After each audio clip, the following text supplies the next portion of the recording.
Hello my dear students, welcome everyone. आणि आज आपण सुरुवात करणार आहोत आपल्या मॅथ्स 2च्या फर्स्ट चॅप्टरला, that is similarity. So student, हे सिमिलॅरिटी काय असते? सिमिलॅरिटी म्हणजे समानता, राईट?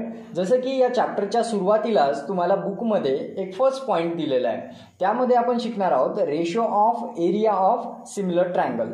आता ratio of area of two triangles. आता रेशो हा वर्ड तुम्ही शिकत आलेले आहात. रेशो म्हणजे काय असते? असे नंबर जे की P/Q फॉर्ममध्ये दिलेले असतात. P/Q म्हणा किंवा M:n म्हणा. अशा प्रकारे मध्ये किंवा अपॉनमध्ये जे नंबर दिलेले असतात त्याला आपण म्हणतो ते रेशोमध्ये आहेत. तर सिमिलरली या चॅप्टरमध्ये आपल्याला दोन ट्रायंगल्सच्या एरियाचे रेशो फाइंड आउट करायचे. तर कंडिशन कोणत्या? तर यामध्ये वेगवेगळ्या कंडिशन्स आहेत, तर त्या आपल्याला शिकायच्या आहेत. तर बघूया चला वन बाय वन काय असतं. तर त्यासाठी सुरुवातीला तुम्हाला माहीत पाहिजे एरिया ऑफ ट्रायंगलचा फॉर्म्युला. आणि एरिया ऑफ ट्रायंगलचा फॉर्म्युला आपल्या सर्वांना माहीत आहे काय असतो. तर एरिया ऑफ ट्रायंगलचा फॉर्म्युला आहे एरिया ऑफ ट्रायंगल.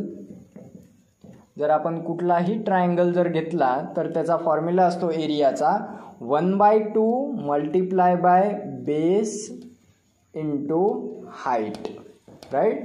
तर अशा प्रकारे आपण हा फॉर्म्युला लिहित असतो. Area of triangle is equal to 1/2 base into height.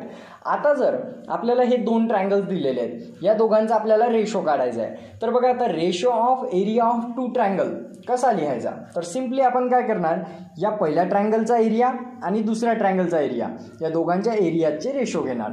तर आता मी इथे लिहितो एरिया ऑफ ट्रायंगल. कोणता ट्रायंगल आहे पहिला? ABC. सो ABC हा झाला पहिला ट्रायंगल. याचा एरिया डिवायडेड बाय किंवा अपॉनमध्ये एरिया ऑफ ट्रायंगल PQ आणि R. तर अशा प्रकारे आपल्याला या ट्रायंगलचा हा एरिया, या दोघांचा रेशो म्हणजे याला अपॉनमध्ये लिहिणार P/Qच्या फॉर्ममध्ये. ठीक आहे. आता एरिया ऑफ ट्रायंगलचा फॉर्म्युला काय असतो? 1/2 बेस इंटू हाईट. सो इथे आपण तोच फॉर्म्युला लिहू. एरिया ऑफ ट्रायंगलचा ABC साठी 1/2 मल्टिप्लाय बाय बेस. आता या ट्रायंगलचा बेस कोणता आहे? बेस म्हणजे ही line BC. So 1/2 into BC multiply by height. Height कोणती आहे या ट्रायंगलची? AD. आणि आपल्याला माहिती आहे हाईट कोणती असते? जी लाईन परपॅन्डिक्युलर असते बेसला तिला आपण म्हणतो हाईट. सो इथे येईल AD.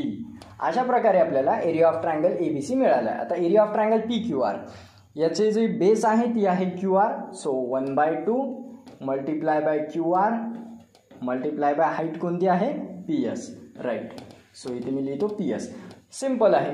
तर अशा प्रकारे हे झाले आपले दोन्ही एरियाजचे ट्रायंगलचे रेशो. ठीक आहे. एरिया ऑफ ट्रायंगलचे दोन्ही काय झाले? ते रेशो झाले. तर बस एवढंच करायचं आहे आपल्याला. आता जर याला आपण सॉल्व्ह केलं तर बघा 1/2 सेम आहेत, दोन्ही काय होतात? कॅन्सल होतात. दोन कॅन्सल झाल्यावर हे काय उरतं फक्त इथे? BC into AD divided by QR multiply by PS. म्हणजे इथे सिम्पल झालं, base multiply by height divide by base multiply by height झाला आपला. यालाच म्हणतात ratio of area of two triangle.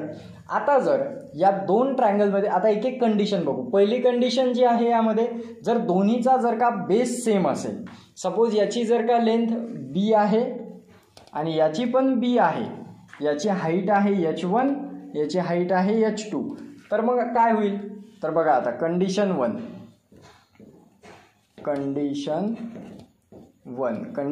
नुसार if the both triangle have same base, जर का सेम बेस असेल तर काय होईल? बघा area of triangle ABC divide by area of triangle PQR equals to, आता जर का बेस सेम असेल तर काय? बघा base multiply bye H1 height पहिल्या ट्रायंगलची आणि दुसऱ्या ट्रायंगलचा बेस मल्टिप्लाय बाय H2.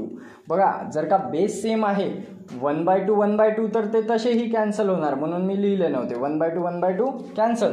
पण आता बेस सुद्धा सेम आहे, सो बेस पण कॅन्सल होईल आणि उरणार काय फक्त इथे? मग H1 डिवाइड बाय H2, म्हणजे फक्त दोन्हीच्या हाईट उरतील. तर सिम्पली पहिल्या कंडिशननुसार आपण एरिया ऑफ ट्रायंगलचे जर रेशो घेतो आणि त्यामध्ये जर बेसही सेम असेल तर फक्त त्यांच्या हाईट्सचे रेशो घेऊन आपण त्याचा आन्सर काढू शकतो.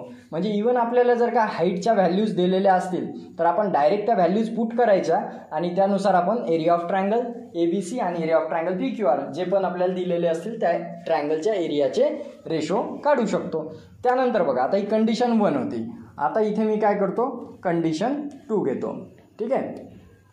तर आता कंडिशन 2 मध्ये जर का सेम हाईट असेल, सेम हाईट, ठीक आहे, सेम हाईट जर असेल तर काय होईल, area of triangle ABC divide by area of triangle PQR equals to, इथे काय उरेल मग आता H1 H2 होतं, आता इथे उरेल B1 डिवाइड बाय B2, कारण H कॅन्सल होतील कारण हाईट सेम असेल. राईट. तर ही झाली आपली सेकंड कंडिशन. अशा प्रकारे आपण आपले प्रॉब्लेम सॉल्व्ह करू शकतो. आता काही एक्झाम्पल घेऊ आपल्या प्रॅक्टिस सेट 1.1 मधले, त्यावरून आपल्या लक्षात येऊन जाईल कसं सोडवायचं.